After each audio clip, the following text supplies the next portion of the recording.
আসসালামু আলাইকুম সবাইকে। আপনাদের ভিতরে অনেকেই আছেন যারা 2025 সালের সেপ্টেম্বরে এসেও জানতে চান যে আসলে পাঠাও ওভার রাইড করে কেমন ইনকাম করা যায়। এই সম্পর্কে আপনাদেরকে আজকে কিছু কথা বলবো।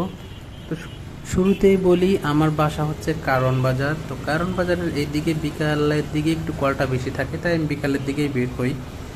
তো আমি 3টার দিকে বের হয়েছিলাম। আমার সর্বপ্রথম কলটি আসে কারণ বাজার থেকে রূপনগর মিরপুর। কলটি অ্যাকসেপ্ট করি এবং মিরপুর তাকে পৌঁছে দেওয়ার পরে বেশ কিছুক্ষণ ঘোরাঘুরি করি, কল পাই না। তারপরে এদিকে কাজীপাড়ার দিকে আসলে একটি কল পাই, সেটা হচ্ছে কাজীপাড়া থেকে বসুন্ধরা।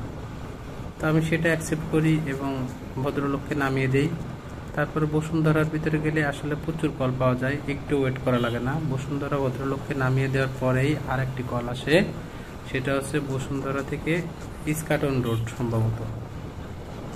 হ্যাঁ, বসুন্ধরা থেকে ইস্কাটন রোড, সেখানে ভাড়া আসে 174 টাকা, ভদ্রলোক আমাকে 180 টাকা দেয়।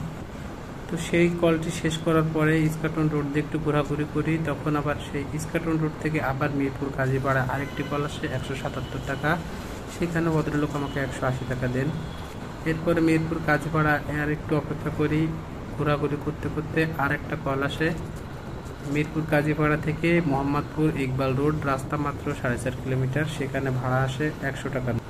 এরপরে আবার মোহাম্মদপুরে একটু ঘোরাঘুরি করি, তখন মোহাম্মদপুর থেকে আবার মিরপুর আর একটা কল আসে, এটা হচ্ছে টেকনিক্যালের ওই দিকটায়। এনাকে কলে ভাড়া আসে 115 টাকা, ভদ্রলোক আমাকে 120 টাকা দেন।